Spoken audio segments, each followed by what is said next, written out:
quando nós nos referimos, às vezes voltamos a alguns assuntos, nós estamos fazendo isso porque há pessoas novas entrando, querendo saber, muitas perguntas, eles mandam escrito, fale sobre isso, tem um grupo novo, está vindo aqui. Então, nós estamos sempre tentando colocar, às vezes, um assunto que é vasto, mas fazendo um resumo para que as pessoas possam dar sequência àquilo que estão entendendo.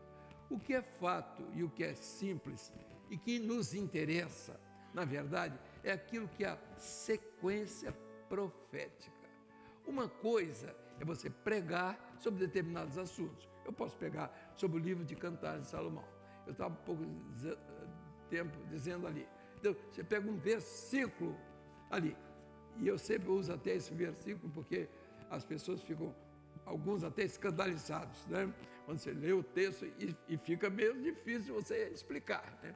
Quando diz lá no primeiro capítulo, mostrando a situação da igreja, naquele tempo profético, naquele momento da igreja primitiva, as suas lutas, as suas dificuldades, as suas aflições, levadas às cruzes, às fogueiras, mas uma igreja que não recuava. Ela entrava, ela ia para todos os lugares, para as arenas. Então, filhos eram mortos, mas ela não recuava. Aí, no texto ali de Cantares, para aquele momento profético, histórico também, tem a figura que Jesus usa para mostrar o valor dessa igreja, a sua disposição, a sua valentia, a forma agressiva dela, uma igreja que estava definida, apesar das lutas e das perseguições, está em batalhas permanentes. Então assim, as éguas dos carros de Faraó te comparo, o Senhor Jesus falando, a igreja naquela época, te comparo, ó amiga minha. Aí você pergunta, éguas dos carros de Faraó, por quê? Aí você vai ver que os faraós adestravam seus animais e eles eram exímios nas batalhas, eram imbatíveis os faraós, porque os animais que eles usavam eram adestrados para a guerra, para as batalhas. E aqueles animais entravam nas batalhas, eram feridos, mas elas não paravam, elas arremetiam contra quem estivesse na frente. Se o arqueiro que estava ali no carro fosse atingido, mas tivesse aprumado o animal na direção do adversário, ela ia em cima. Se ela fosse atingida, ela caía, só parava depois que não tinha mais condições de se movimentar. Ela perdia o sangue, aí caía ali. Por isso, a figura que Jesus usa ali é uma figura forte para falar a respeito de uma igreja que tinha seus adornos, sua beleza, né, de prata, de cobre, de latão, protegida, mas adestrada, forte, definida, fiel na direção que ela estava determinada a seguir. E hoje, aqui estamos nós para dizer que aquilo que aconteceu lá há 2000 anos atrás não cessou na vida dos crentes fiéis. Diante de um mundo, diante de tudo isso que aí está, a igreja parte em direção ao projeto determinado pelo Senhor, na direção, nas rédeas do Espírito Santo. Ela não vai parar, ninguém vai parar. Os grandes ataques que se deram depois de tudo isso, aquilo foi o início, mas os mártires continuaram existindo em todo o decorrer da história, na mesma figura que Jesus vê aquela igreja. As éguas dos carros de Faraó te comparam, ó amiga minha.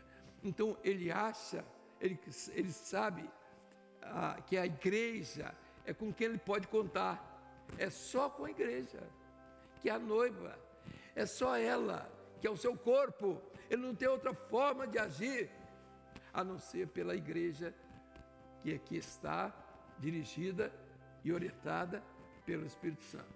Essa igreja que aqui está, não estou dizendo que está aqui no Manaim, está em todas as partes, do mundo onde o Espírito Santo tem liberdade, onde o rumo está traçado para um povo que não vai recuar diante das ameaças. O país está sob ameaça, mas a obra vai continuar. Ela vai continuar de todas as formas. Nós vamos ter resultados, pode não ser agora, mas eles virão porque estão vindo para o mundo inteiro. Ao mundo todo se voltando contra aquilo que se chama religião. E, na verdade, o mundo está descrente de religião, porque a religião é a maior culpada dessa situação que está aí, o mundo hoje. Todas as guerras, a religião participou dela, todas. E ela nunca deixou de ser política e religiosa para atender os interesses de pessoas. Mas vejam só, assim, isso é o homem. Não estamos reclamando de nada. O momento que estamos vivendo é esse mesmo. Isso é necessário, isso é profético. Se isso não acontecer, Jesus não vai vir. Então, mas a igreja tem que estar preparada para esse momento.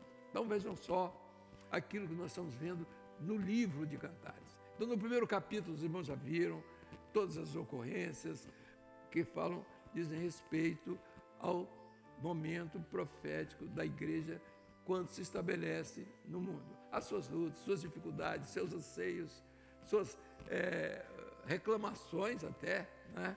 Onde recolhe o rebanho ao meio-dia. Meio-dia estamos sofrendo aqui, cadê? As religiões estão aí, o paganismo está aí, o judaísmo está aí, todo mundo organizado, cada um tem um templo, cada um tem seus sacerdotes, nós não temos nada. Jesus nos abandonou, era o que a igreja sentia no seu início, porque era uma meia dúzia espalhada, mas havia uma operação do Espírito Santo nas pessoas, em cada pessoa. Ela não vivia de uma comunidade. O grande problema nosso hoje é aquilo que nós estamos vendo, é um evangelho que existe numa comunidade, mas se você apertar, você vai ver que são poucos aqueles que, na verdade, professam o evangelho de Jesus. Essa aqui é a grande verdade, porque o evangelho de Jesus só é professado na orientação do Espírito Santo. Fora disso, é religião e toda ela é boa e nós não temos nada contra ninguém, mas temos que entender isso. Vamos voltar aqui. As perguntas foram feitas, então, no domingo passado, para esse domingo são essas aqui. A primeira pergunta diz assim: 2 apelos que identificam esse momento. Então, agora, já no capítulo 2, nós vimos toda referência agora, não é mais o capítulo 1. O capítulo 1 foi o derramamento do Espírito para a igreja sair para a sua jornada, para o estabelecimento dela no mundo. O segundo capítulo se refere ao momento profético, onde a atenção, onde a ênfase... Algum problema? Algum problema aí não, né? Por enquanto não, né? Então, a ênfase agora é a operação do Espírito Santo. Então, aí você vai ver, Rosa de Saron, cadê? Eu pedi até um camarada aqui, passou? Bota aí, o irmão teve há dias atrás aí, Israel fotografou. Olha, uma campina de Saron, está vendo? Não está dando muito para ver, mas é isso aí, aquela região de Saron. Por isso quer dizer, ó, é uma planície de Saron. Então já mostrei que as 5 faixas, né, geográficas que definem, vamos dizer, a terra de Israel. Uma delas é essa primeira da beira do mar, que vem desde Gaza até Elá, se não me engano, outra cidade lá no norte, e você vai encontrar a terra mais plana. Depois tem outras, tá. Mas essa onde estão as campinas de Saron. Saron, então, é a região. Então, todo mundo, temos dito, Saron não é aquela rosa que todo mundo está achando. Não, Saron é uma campina, é o nome onde nascem flores, elas brotam. Passou o inverno, cessou a chuva, aparecem as flores na terra. Profeticamente foi a situação que nós estamos vivendo. O inverno espiritual está aí. Para quem quer inverno? para a obra do Espírito. Não. Esse inverno espiritual passou. A lama, as chuvas, os capotes, os agasalhos ficaram de lado, porque agora as flores aparecem. É a primavera, é um novo tempo. É onde se vai se ouvir, estamos ouvindo o cântico dos pássaros. Então, esse derramamento do Espírito Santo, a figura que está aqui, é tapete de flores vermelhas ali. É que se chamado lá na ecologia de Israel de Nitzanim. Então, o Nitzanim para nós já existiu, que é o derramamento do Espírito. Tapete de flores vermelhas. A voz, né? Ouve-se o canto do pássaro. Então, já falei a respeito de um pássaro da ecologia de Israel, que ele fica mudo o ano inteiro, mas quando vem a primavera, ele começa a cantar, é o zamir. E o cântico dele é um cântico melodioso, porque ele vai se acasalar, ele está atraindo a namorada, a noiva, com o seu cântico, a figura de Jesus. E a voz da rola, agora está falando a respeito da igreja, é a mesma coisa. Ela está arrulhando agora, é essa rola, essa igreja que arrulha noite e dia, com seus cânticos, com adoração, com louvor, com dons espirituais, com o profético, com o batismo com o Espírito Santo, com tudo aquilo, com ministérios do Espírito Santo. É a voz da rola. Ouve-se em nossa terra. Porque agora ela começa a arrulhar também, porque ela vai se acasalar. Só que ela representa a noiva, a igreja, e o zamir representa o noivo, o Senhor Jesus. São figuras, meus irmãos, que entram e saem inopinadamente na poesia, no lirismo do livro, mas que para nós o importante não está na poesia simplesmente, mas está naquilo que é o profético, aquilo que fala a alma do homem. Então veja aqui, passou o inverno, chuva cessou, foi, então para esse momento, nós não temos inverno, nós só temos aqui verão, nós só temos aqui primavera e o verão que se aproxima, né? É aquilo que, a época do sol, as luzes, a grande, não é? Da luz, no dia do calor, e tudo aquilo que o mundo está precisando nessa hora. A igreja fiel está esperando isso, o mundo não. O mundo vai continuar do jeito que é, e é necessário. Outro texto. Então, passou o inverno, acabou a frieza espiritual. Quem gosta de frieza espiritual, vai para o gelo, é isso mesmo. Fica lá no gelo, é isso mesmo. Mas quem sabe vai ser preservado, né? No gelo, carne preserva também. Vamos continuar. Faça um resumo sobre o aspecto profético do conteúdo do verso 10 a 12. Um tempo que a igreja está despertada para a vinda do Senhor. Então a frieza espiritual acabou. E agora nós estamos diante de um apelo, são dois apelos, nós vamos ver hoje. O primeiro apelo, o que é que diz assim?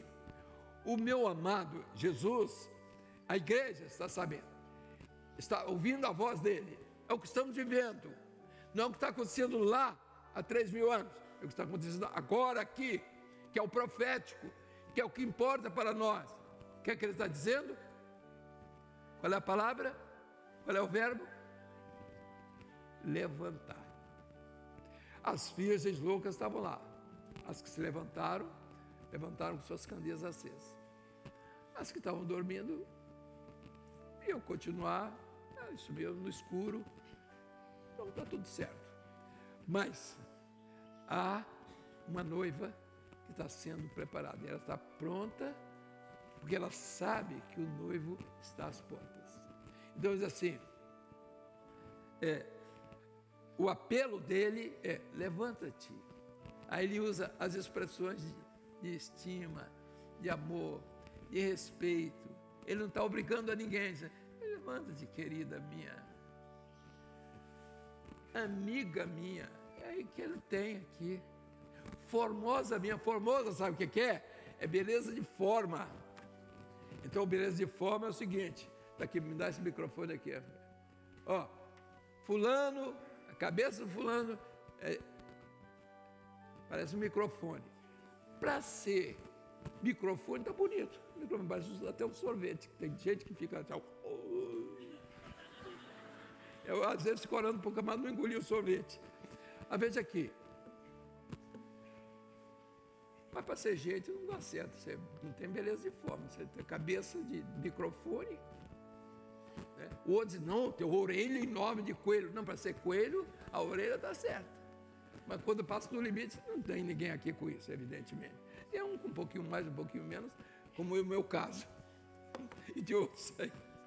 Mas veja só, orelha seca, né? Veja só, isso faz parte. Mas o que importa é a beleza de forma. Aí nós vamos ver lá na frente. Por que ele está falando formosa minha? Aí lá no capítulo 3, 4, vocês vão ver como ele quer ver a igreja, a noiva no dia do arrebatamento. Aí ele vai dizer como é que é. Ele vai falar sobre o cabelo, sobre a boca, sobre a face, sobre os olhos, sobre o pescoço.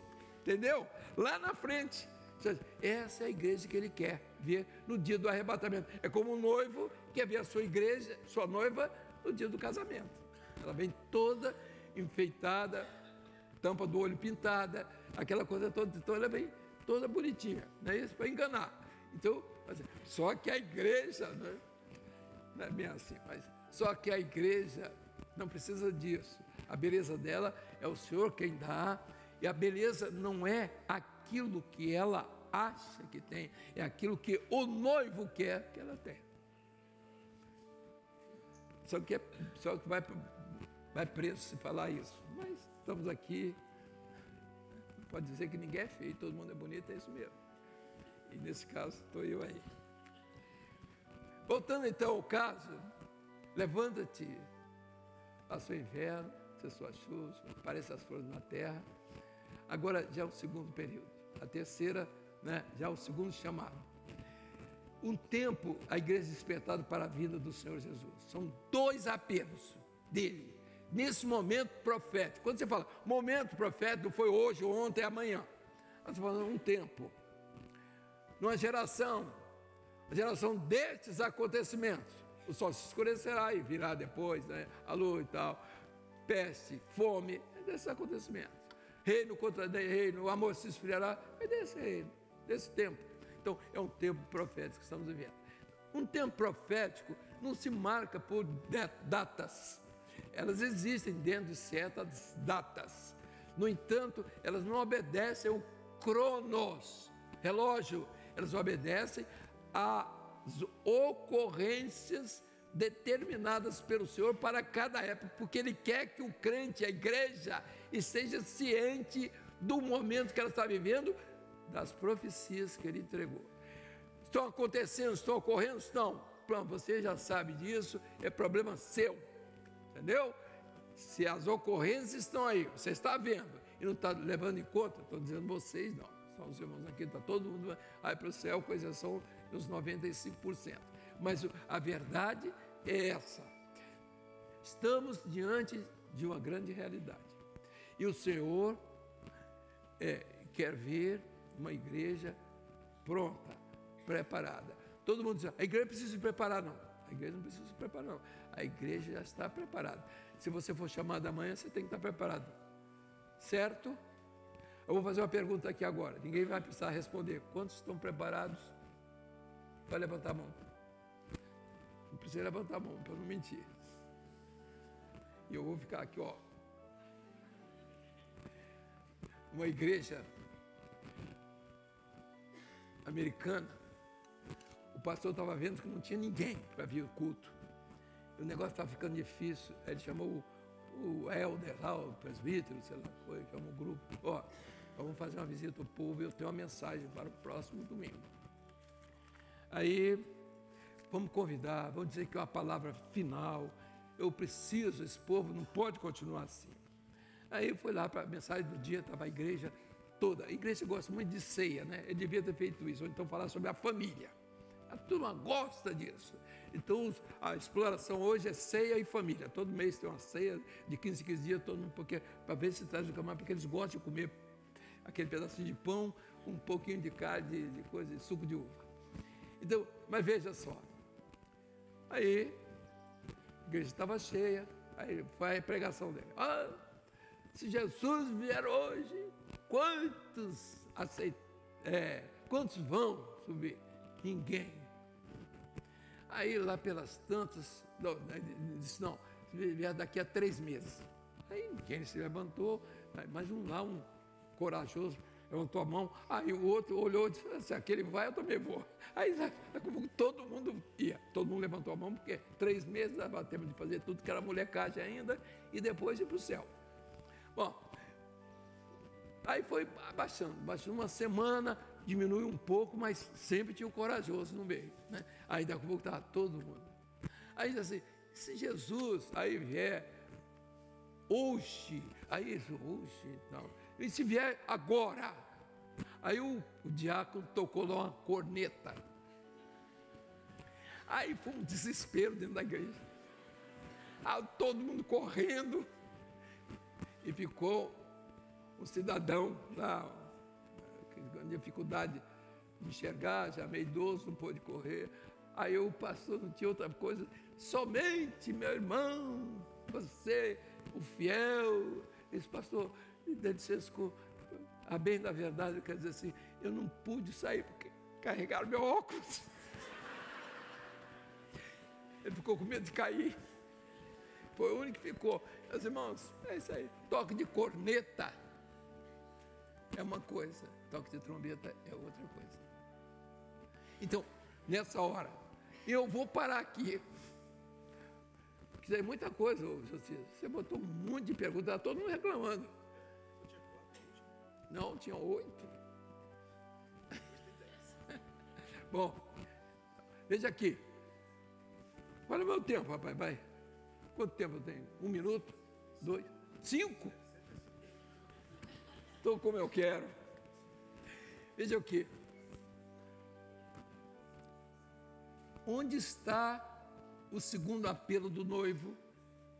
Qual o aspecto profético? Qual é? O apelo do noivo, no verso 13, que se refere a 2 aspectos proféticos que se cumprem nesse tempo. Qual o primeiro? É só ler. Qual é o primeiro? Hein? Está lá escrito. Quantos analfabetos temos aqui? Mas vai voltar, né? Com toda essa analfabetice, né? Então, vamos lá. O primeiro diz assim, o brotar da figueira. Está relacionado a quê? Israel. Quando você vê figueira, é o profético a respeito de Israel. Videira diz respeito a quem? Igreja. Então, não tem desculpa. Então, diz assim, a figueira já deu os seus figuinhos. Israel já voltou à sua pátria. O que Jesus falou lá? Aliás, aquela pergunta devia ter sido feita. Quando a figueira brotar? Pergunta, Jesus, quando será a tua vinda? Diz, quando a figueira brotar. Mateus 24, 32, está aqui o nosso dicionário.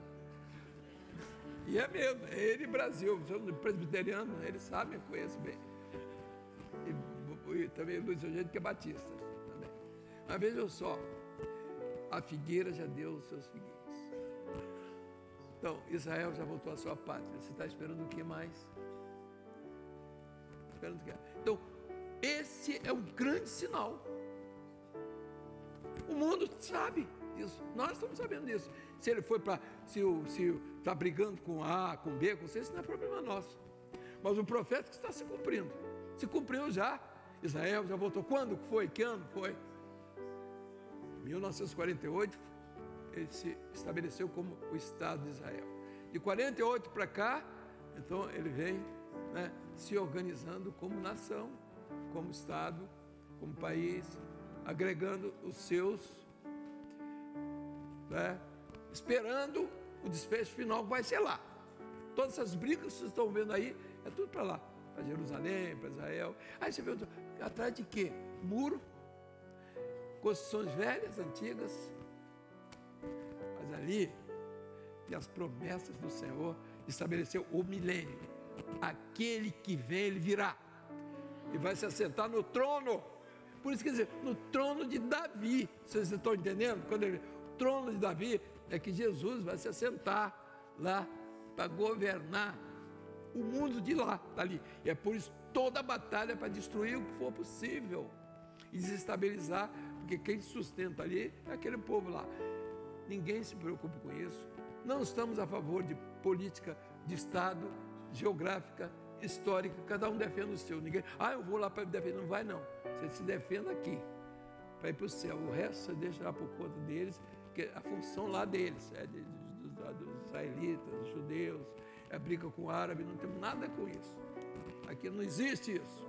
Então vejam só, nossa situação é muito séria, porque nós estamos vendo, é o profético, é o que nós estamos falando. O mundo está preocupado com isso, nós estamos falando hoje aqui, sim ou não? Por quê? Porque qual é o motivo que o mundo não está? Porque não tem o profético. Porque a religião, ela não está preocupada com aquilo que o Espírito Santo está ditando para esse momento. A história, aqui nós estamos aqui num livro aqui, 3.000 anos atrás, está vivendo aqui agora. Quem que está fazendo isso? Quantos estão fazendo isso? Então, vejam só, meus irmãos, nós somos os melhores? Não, nós somos os piores. Por quê? Se Jesus está mostrando as coisas melhores para nós, é porque é sinal de que nós estamos ruins mesmo. Então, nós, os ruins, é que vamos, os coxos, os cegos, os aleijados, é que vamos subir. Os bons, esses não vão entrar na minha festa, não. A parábola lá. Foram convidados, mas não vão. Cadê os 5 minutos? Não? Falta 1 minuto aí. Então, vamos lá. Então, veja aqui, as vides em flor exalam o seu aroma. É o que nós estamos vendo aqui, batismo com o Espírito Santo, Nitsani, derramamento do Espírito. Você está falando línguas já? Você já falou alguma vez na vida? Você sabia? Deus, não preciso, você não precisa, não tem problema nenhum. Quem precisa, vai pedir ao Senhor, Senhor Deus.